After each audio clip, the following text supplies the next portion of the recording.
जब सुने के होई भोजपुरी गाना बस बजे के चाही गाना। बोला बोला छठी मैया की जय।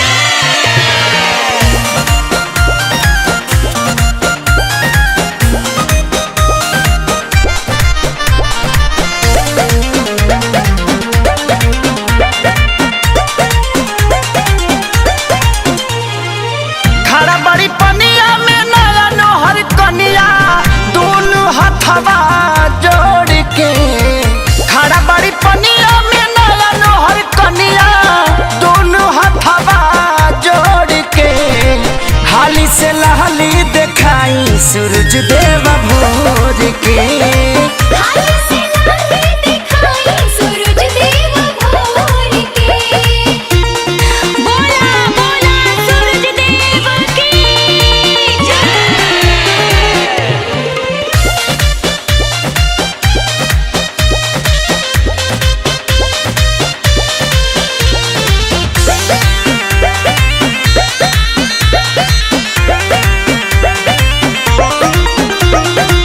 थर थर का पे दहिया बड़ा जोर हहराता।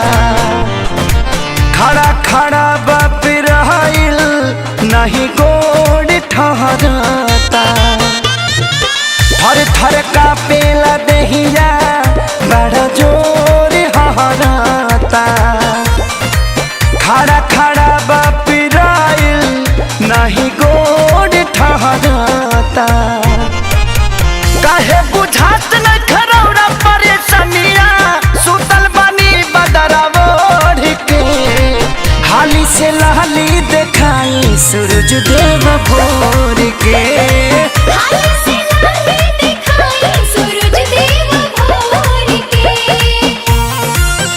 बोला बोला आदित्य मल की जय।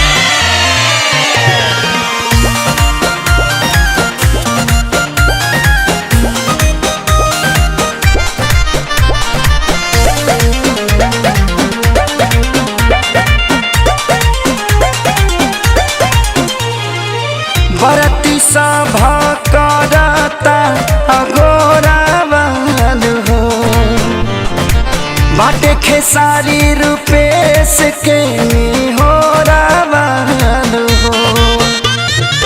बरती सभा करता अगोरा बन हो। बाटे खेसारी रूपेश के हो रावण हो। हथवा में सब ही गंगा जल लेके ताके सभे पुरबोर के। हाली से लहली दिखाई सूरज देव भोर के।